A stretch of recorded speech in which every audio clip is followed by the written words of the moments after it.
Episode 3. "I'm not going to run away," Stanley said. "Good thinking," said Mr. Sir. "Nobody runs away from here. We don't need a fence. Know why? Because we've got the only water for 100 miles. Do you want to run away? You'll be buzzard food in 3 days. Stanley could see some kids dressed in orange and carrying shovels, dragging themselves toward the tents. "You thirsty?" asked Mr. Sir. "Yes, Mr. Sir," Stanley said gratefully. "Well, you better get used to it. You're gonna be thirsty for the next 18 months. There were 6 large gray tents, and each one had a black letter on it, A, B, C, D, E, or F. Now, the first 5 tents were for the campers, and the counselors slept in F. Stanley was assigned to D tent. Mr. Pendanski was his counselor. "My name is easy to remember," said Mr. Pendanski as he shook hands with Stanley just outside the tent. "3 easy words: pen, dance, key." Mr. Sir returned to the office.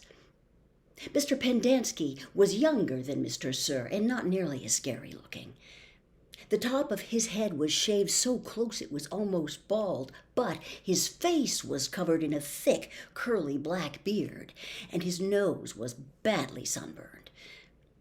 "Mr. Sir isn't really so bad," said Mr. Pendanski. "He's just been in a bad mood ever since he quit smoking. The person you've got to worry about is the warden.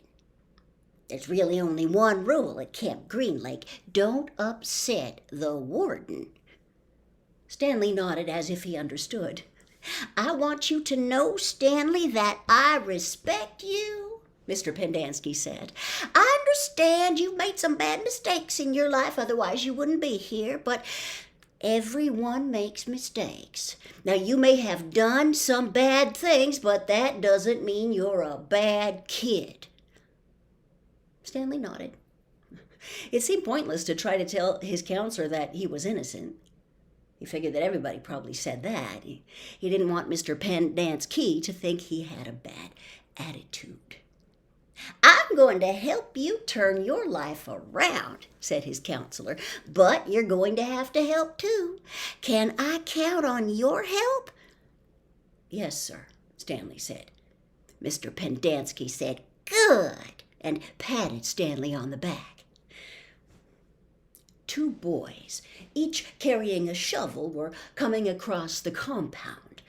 Mr. Pendanski called to them, "Rex, Alan, I want you to come say hello to Stanley.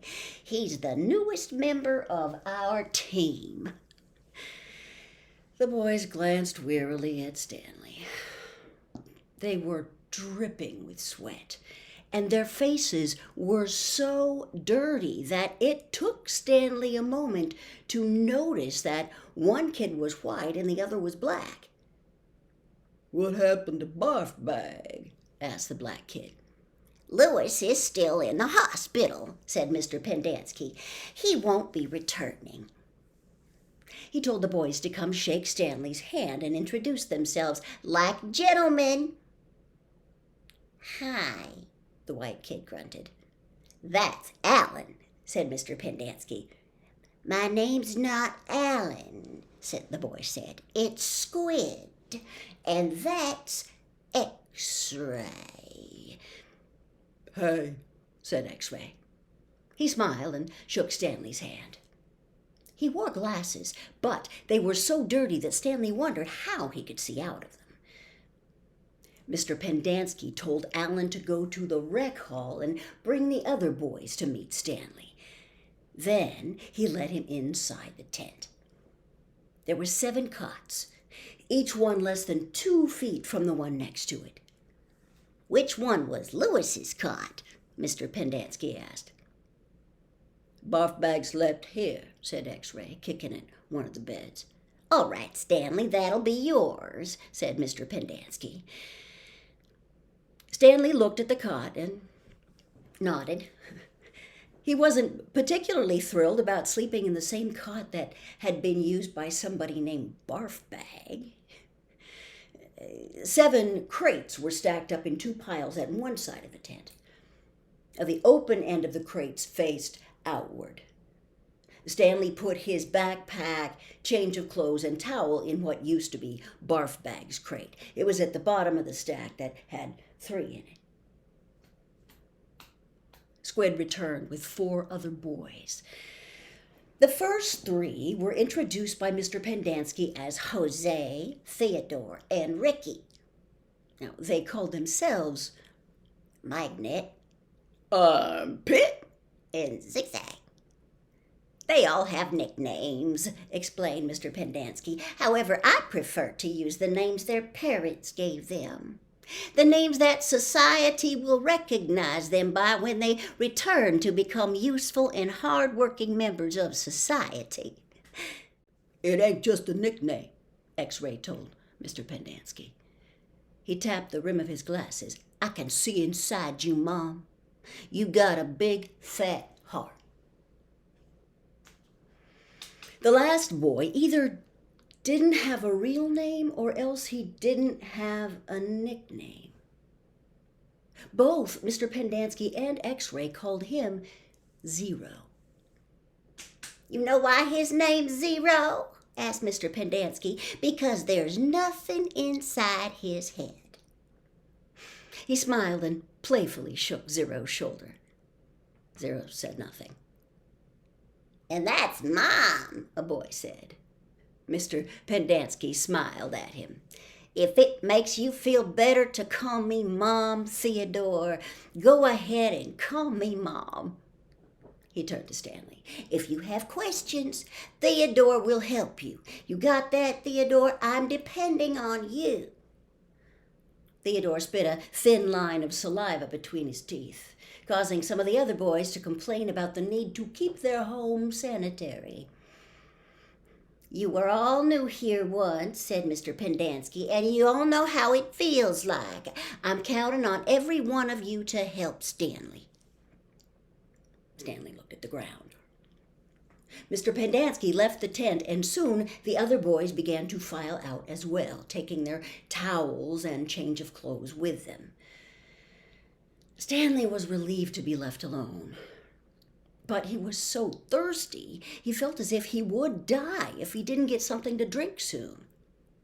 Hey, Theodore, he said, going after him, do you know where I can fill my canteen? Theodore whirled and grabbed Stanley by his collar. My name's not Theodore, he said. It's Armpit. And he threw Stanley to the ground. Stanley stared up at him, terrified. There's a water spigot on the wall of the shower stall. Thanks, Armpit, said Stanley. As he watched the boy turn and walk away, he couldn't for the life of him figure out why anyone would want to be called Armpit. In a way, it made him feel a little better about having to sleep in a cot that had been used by somebody named Barfbag. Maybe it was a term of respect. Stanley took a shower, if you could call it that, ate dinner, if you could call it that, and went to bed, if you could call his smelly and scratchy cot a bed. Because of the scarcity of water, each camper was only allowed a 4-minute shower. Now, it took Stanley nearly that long to get used to the cold water. There was no knob for hot water, so he kept stepping into and then jumping back from the spray until the water shut off automatically. He never managed to use his bar of soap, which was probably just as well because he wouldn't have had time to rinse off the suds. Dinner was some kind of stewed meat and vegetables. The meat was brown and the vegetables had once been green. Everything tasted pretty much the same. He ate it all, and used his slice of white bread to mop up the juice. Stanley had never been one to leave food on his plate, no matter how it tasted. "What did you do?" One of the campers asked him. At first, Stanley didn't know what he meant. "They sent you here for a reason." Oh, he realized. I stole a pair of sneakers. The other boys thought that was funny. Stanley wasn't sure why. Maybe because their crimes were a lot worse than stealing shoes. "From what, a store, or were they on someone's feet?" asked Squid. Neither, Stanley answered. They belonged to Clyde Livingston. Nobody believed him. "Sweet feet," said X-Ray. "Yeah, right." "No way," said Squid. Now, as Stanley lay on his cot, he thought it was kind of funny in a way. Nobody had believed him when he said he was innocent, and now, when he said he stole them, nobody believed him either.